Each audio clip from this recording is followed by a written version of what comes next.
O que seria melhor em um filme do que um vilão bem escrito e tão profundo quanto o personagem principal?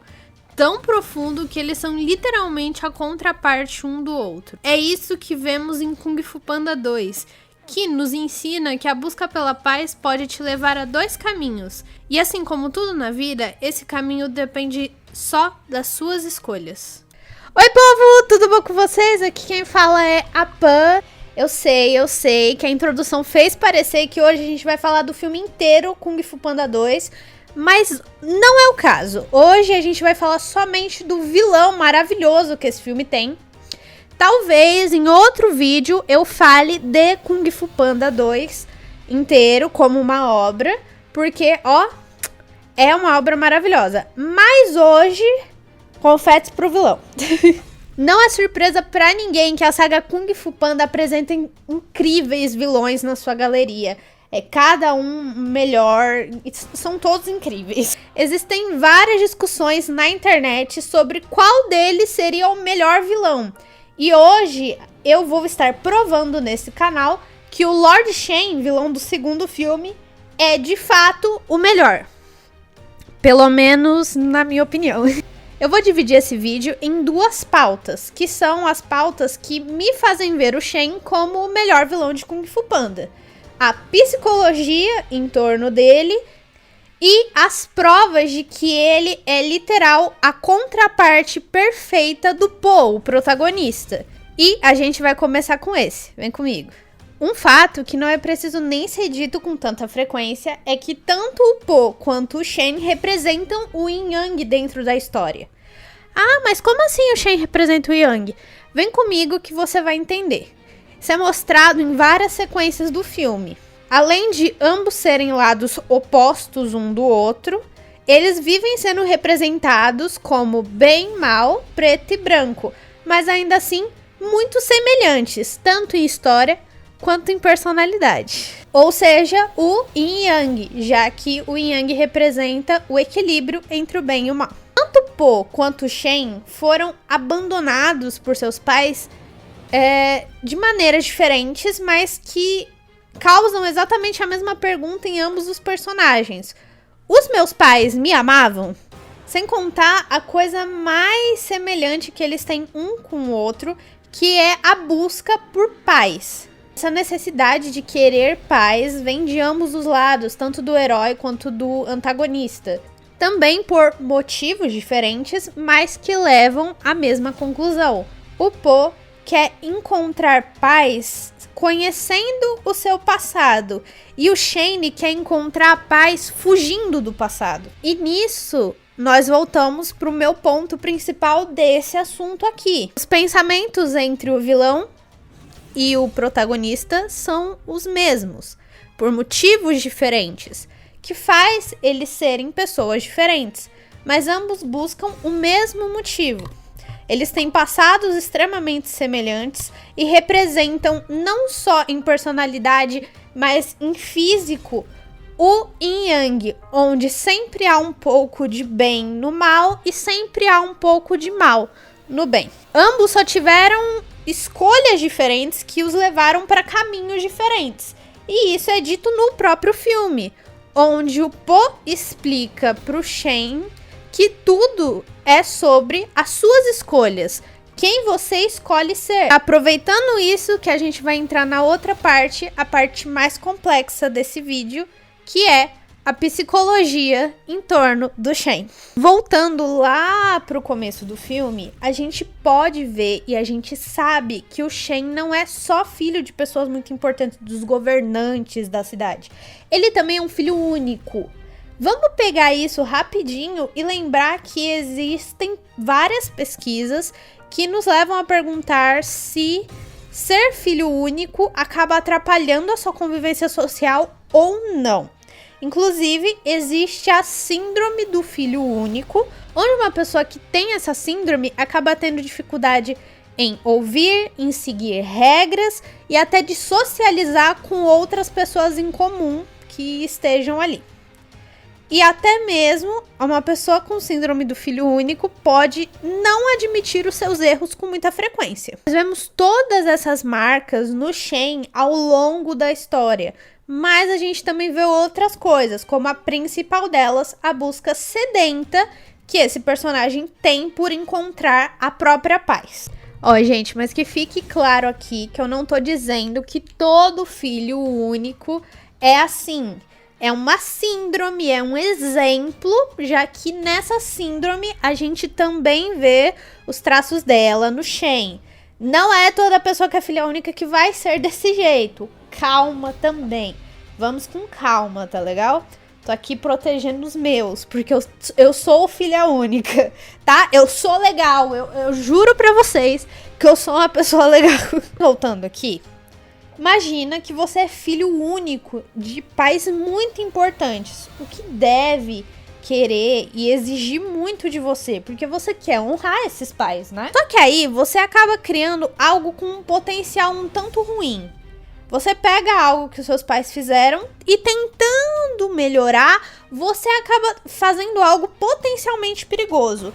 E a primeira reação dos seus pais é ir falar com uma vidente, porque eles estão duvidando sobre a criação que deram pra você. Imagina o quão estranho e que tamanha insegurança isso passaria pra alguém, já que os seus próprios pais não confiam no seu futuro. Assim, né? Eu acho que não seria legal pra ninguém saber que os seus próprios pais estão duvidando de você e do seu futuro, já que na vida real já é ruim saber que seus pais duvidam do seu potencial. Imagine então se você fosse filho de 2 reis. Eu aposto que a maioria das pessoas se sentiria desesperada para se livrar desse futuro. Afinal de contas, quem é que quer ser conhecido como um monstro? E é exatamente isso que o Lord Shen faz. Ele não tá pensando direito. Ele quer se livrar do futuro que ele acabou de ouvir.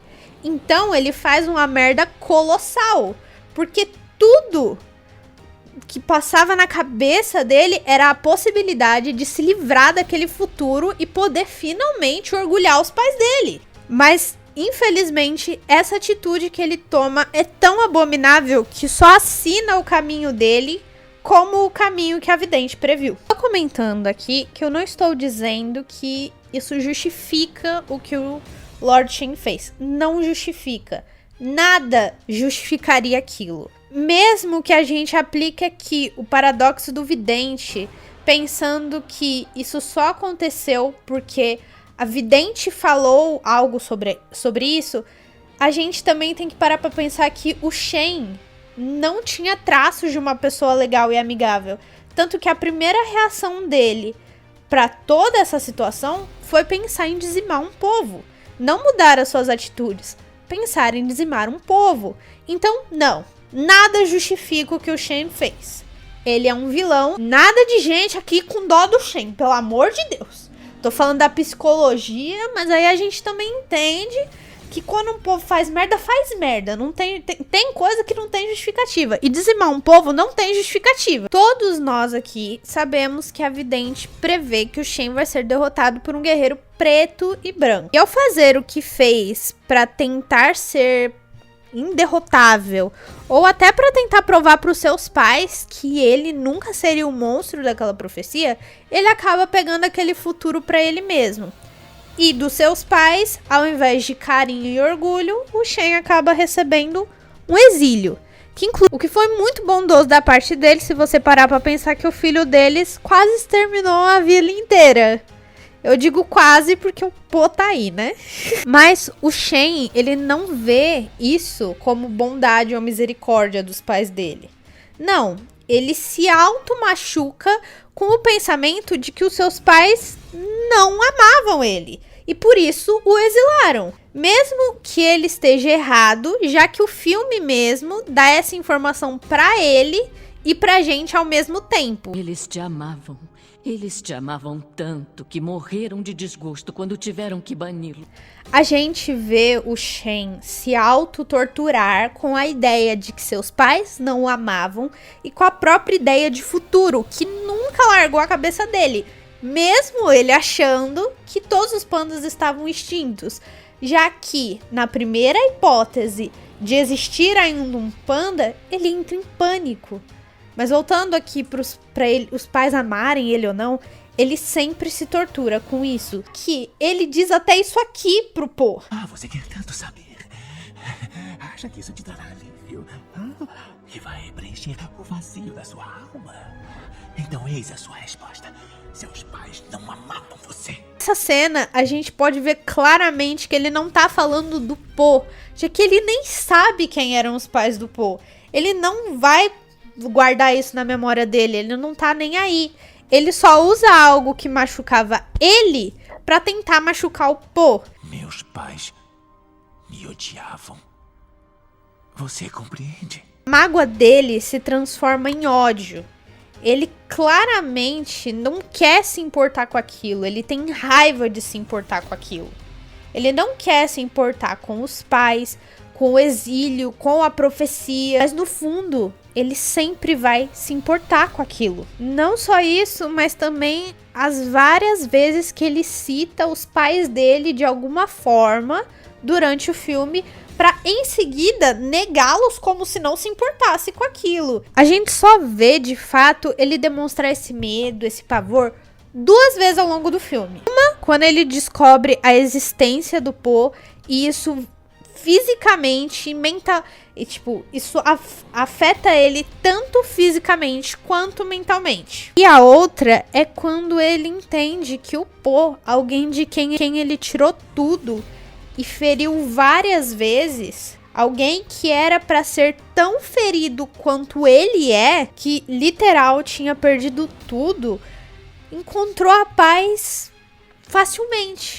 Enquanto ele buscava incessantemente um modo de cessar a constante falta de paz que ele tinha. E é aí que temos o que pra mim é uma das melhores cenas do filme, e é a melhor cena do Shen. Assim que o Po devolve os tiros dos canhões pros navios, assim que o Po faz aquele movimento que faz ele girar, e assim que o Shen vê aquele yin yang, assim que ele percebe que o seu futuro tá cravado, ele entra em completo choque. Não porque o Po destruiu as armas dele, não. Ele fica em choque porque para fazer o que fez, o Po teria que estar em completa paz. Porque ele sabe que pro Po fazer o que ele fez, ele tinha que estar em paz total consigo mesmo. O choque vem de não saber como alguém que tinha tantas feridas e cicatrizes como as dele tinha conseguido se livrar delas e achar paz. Pela primeira vez no filme, o Shen engole o seu orgulho e abaixa a cabeça. Ele abre mão desse orgulho que a gente vê ele agarrando o filme inteiro, e ele faz algo inimaginável para um vilão. Ele pergunta para o seu maior inimigo como ele conseguiu encontrar a paz. Como encontrou a paz? Eu tirei seus pais de você, tirei tudo. Eu deixei uma cicatriz incurável. A questão é essa, Shen. Cicatrizes se curam. Você tem que deixar o passado pra trás, porque não tem mais importância. A única coisa que importa é quem você vai escolher ser agora. Quando a resposta óbvia aparece na frente dele, pode até parecer que ele continua com o mesmo pensamento de antes, quando ele ataca o Po. Mas se você avaliar a cena de novo, o Lorde sabe exatamente os movimentos que ele tá fazendo. Quando ele escuta a resposta do Po, ele entende e ele sabe que ele nunca vai conseguir viver e se livrar do peso do passado dele. Afinal de contas, ele escolheu ser aquela pessoa. Ele achou que as atitudes dele estavam corretas. E agora ele descobriu que ele podia ter feito diferente. Só que agora ele já fez o que ele tinha feito, né? E é por isso que ele decide achar a paz de uma outra maneira, provocando sua própria morte. O ataque que ele causa ao Po não é mais que uma desculpa de alguém que não consegue abaixar o orgulho e admitir os erros e as feridas próprias que tem. Cada movimento que ele faz é calculado para cortar as únicas cordas que estão mantendo o canhão erguido acima deles. Esse que, quando ele vê cair em sua direção, tudo que ele faz é simplesmente fechar os olhos e aceitar o que estava vindo. Porque ele queria isso. Ele ia ser levado à paz que ele escolheu. A paz eterna. No fim, eu acho que o Lord Shane é o melhor dos 3 vilões de Kung Fu Panda. E eu digo 3 porque eu ainda não vi o 4º filme, tá?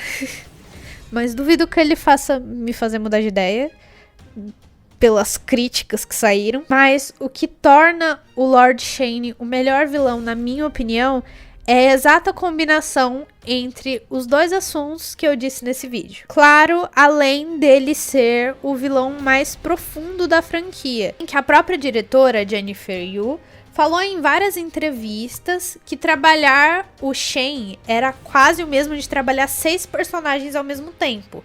Tanto por causa da animação dele, que era muito complexa, mas pela profundidade dele também.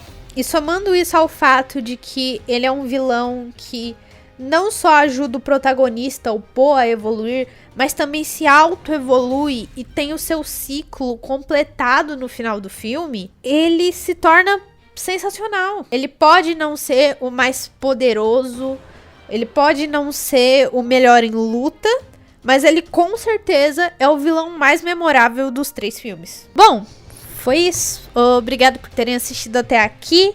Eu espero que tenham gostado. Deixa o like, gente. Se inscreve. Se tiver alguma sugestão de vídeo, você pode comentar aqui embaixo. A área de comentários tá aí pra vocês, tá bom? Me segue nas minhas redes sociais. Por que eu fiz isso dançando?